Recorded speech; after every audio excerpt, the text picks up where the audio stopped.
Yung kung wala kayong sinasabi nyo, walang kinikilingan, walang pinoprotektahan. Narinig po natin yan palagi.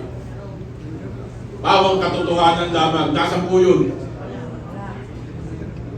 Hindi po pwedeng katotohanan conditional. Sasamahan po natin sa mainstream media, nagpapasalamat kami na nandito kayo. Naman po namin na yung mga mainstream media, yung nasa field, binibigyan po kasi yan ng instruction galing from the main office. Pagdating po sa editor's table o sa editor's desk, diyan po nagkakaproblema. Napipilitan lang din po yung karamihan sa kanilang sumunod kung ano yung instruction. Ang media o ang court estate, yung media, napaka-importante po ng papel ng media. Kaya nga lang po, pagpihit ng panahon, naging enterprising. Noong mga unang panahon po, walang nilalapitan ang mga taong naaapi. Ginigipit, kundi ang media. Kaya po doon sa mga kasama natin sa media, yung pong inyong mandato, yung pong inyong pagpapaliwanag, pagpapahayag, yung katotohanan, yung pong wala kayong sinasabi nyo, walang kinikilingan, walang pinoprotektahan. Narinig po natin yan palagi. Bawang katotohanan lamang. Nasaan po yun? Hindi po pwedeng katotohanan conditional. What is in front of you? Kung ano po yung nakikita ninyo, narinig ninyo, ibalita nyo po ng tama at naaayon. Maawa po kayo sa ating mga kababayan. Diyos ako lumaban sa kalaban ng gobyerno. 13 anyos. Ngayon, senior citizen na ako. Ang kalaban natin ngayon ay nasa loob ng gobyerno. Mabuhay tayong lahat! Mabuhay! Sigaw tayo, mabuhay! Laban tayo! Mahinang boses! Laban tayo! Mabuhay ang kapwa ko vloggers! Mabuhay ang kapwa ko vloggers! Mabuhay ang United People's Initiative, Guerrilla Forces. Mabuhay tayong lahat! Laban tayo! Ibubuhis ko ang aking buhay para sa bayan at para sa aking abo. Maraming salamat sa lahat ng lumalaban sa katotohanan! Maraming salamat, Colonel John Metran, magiting nating kasama sa laban. Tayo'y nalulungkot dahil nung nagsiservisyo ang mga ito, mga general natin, kalaban nila is yung kalaban ng bayan. Masakit bang isipin, kahit kaya elementarya, maiintindihan Hindi natin kailangang sabihin pa kung sino ang kalaban ng bayan. Yung mga tao na dapat nagpoprotekta sa atin, yung mga tao na inaasahan natin, sila pa yung nanggigipit sa taong bayan.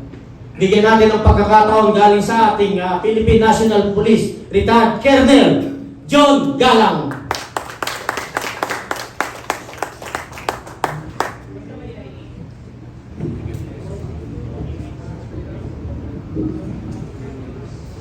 Magandang umaga, magandang araw po sa lahat ng mga kasama natin na nandito ngayon at sa mga nanonood sa kanilang mga sa social media.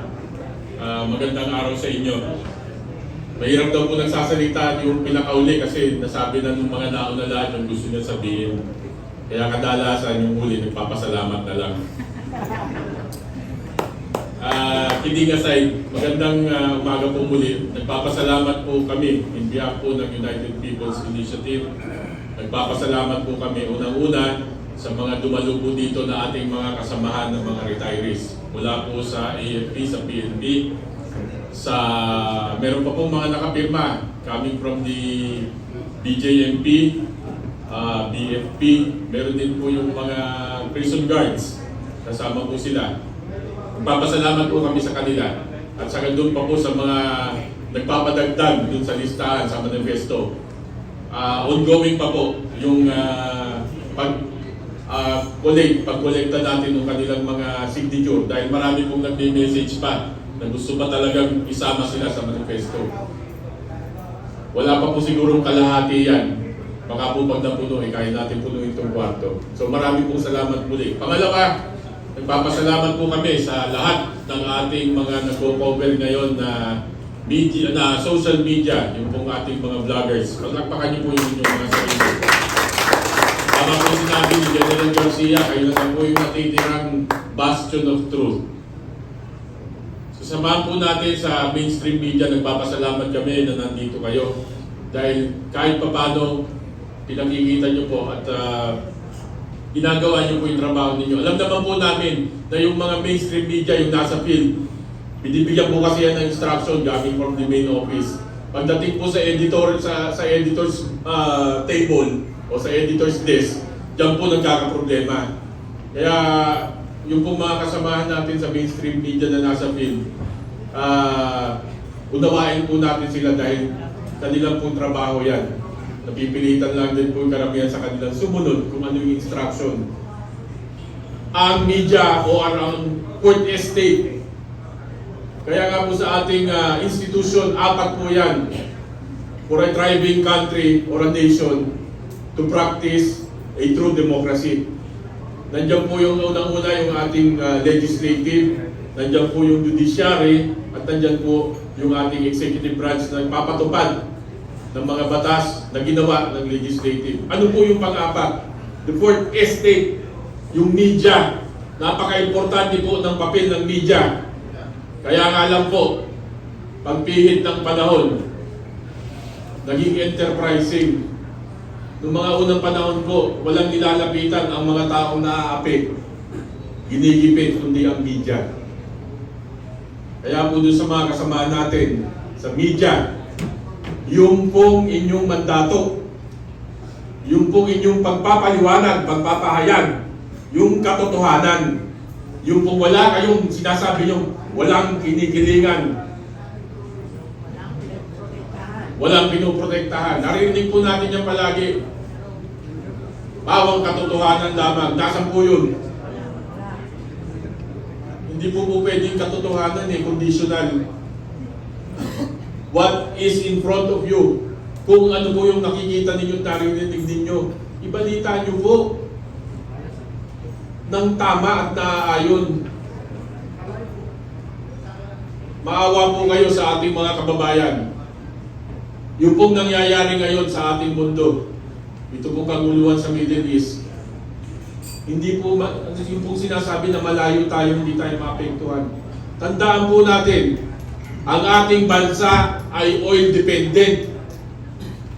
Wala po tayong pinagkukunan ng ating supply ng langis. Ito lamang po mga ilang araw, tingnan nyo po kung gaano ang itinaas ng presyo ng krudo.